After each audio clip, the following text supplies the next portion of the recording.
So, hello, brothers and sisters. Welcome to the Worshipers Retreat. My name is Rhonda, and this will be my last video for tonight. Praise y'all. Whew. So y'all wanted me to tell about a dream I had. I was experiencing spiritual warfare, and brothers and sisters, when you on social media and Yah is having you to call people out or just talk about heavy topics, you will be attacked. And even if you just a person that loves Yah and is trying to live for Him, you will experience spiritual warfare. And some seasons might be more intense than others. This season has been pretty intense for me. I can't even describe just how intense it's been, but just know it's been pretty intense for me. But Yah stood with me. Okay, so in this particular dream, Yah was Yah's way of encouraging me. So sometimes when He wants to encourage me, he usually uses another prophet. In the past, it's been my late pastor. I would see him in my dream. Yah would use his face, but now it's usually a credible prophetess. Not gonna call her name, and he used her this particular night to encourage me and to give me a message. And so, in the dream, I'm sitting down, in a bedroom, and like a couch is in the bedroom, and she's sitting beside me, and I'm actually crying, because I'm weary. Like in a dream, I was like weary spiritually, like the load was heavy, and so, she comforts me and she's like, "Listen," she said, everybody doesn't get a choice. She said the chosen doesn't have all these choices like everybody else. Our only other choice is death. And then she started quoting when Ezekiel, the 3rd chapter, 18, I think 22, when it states that, if we don't warn people, we'll die. And so she was like, "Rhonda, you already know who you are. And you have this job to do." And she was like, "We have, the same office, and she was meaning a prophetess.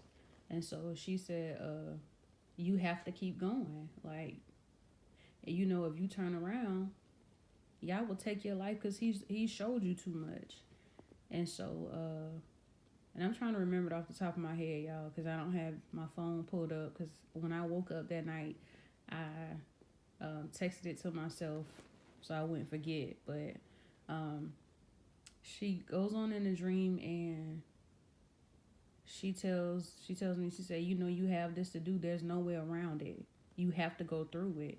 And so she has her Bible, and she turns to Psalm, the 37th chapter. And when y'all get time, read that. It encouraged me greatly in the dream. And she told me, she said, when you get discouraged, read this right here. She also read Psalm 37. And I remember giving her, sewing into her, giving her money in the dream. Now, in a dream, initially I thought it was just $14, but it was $144. That's significant, y'all. And so, when I woke up, I was greatly, greatly, greatly encouraged. Brothers and sisters, if you have somebody in your life that Yah speaks through, please know that wisdom did not come easily. It came at a cost, because prophets, the fivefold, watchmen and watchwomen, it's a brutal beating that we go through just to be who Yah calls us to be. We have to say things that might make people look at us as mean, or Sometimes they call us prideful or arrogant or just have a nasty attitude, and they're not real. And we are the mouthpiece of Yah, and we have to say what Yah gives us to say. And so it's Him speaking through us. I'm talking about the true prophets. It's Him speaking through us, and sometimes that comes out seeming like weird because a lot of people like to say, "Oh, well, you sound aggressive." Okay, but I mean, like I often tell people, my intensity matches the seriousness of the situation, the times that we're in. If um if you are on the shore and you're looking out at the ocean and you see this man, let's say jet skiing, and you see a big killer whale coming up behind him, but he just having fun and stuff, are you gonna whisper, "Hey, a whale is coming," or it could be a shark, or no, you're not gonna whisper. You're gonna yell. And so sometimes people miss the message because they be so hell bent on the delivery or what they think is a tone.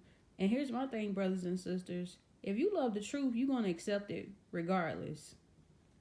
You're gonna accept it. Am I saying some people um, are not nasty? No, I'm not saying that.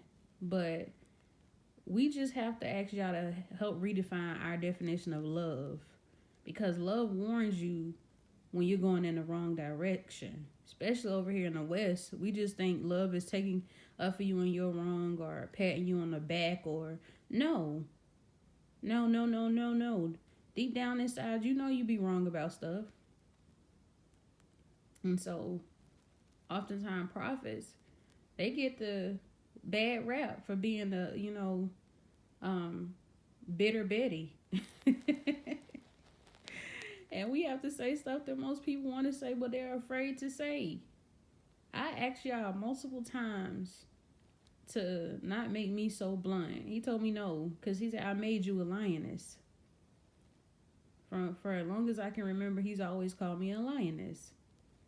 And so, he told me no, because myself and other people play a very key role in the end times, and we can't be fearful.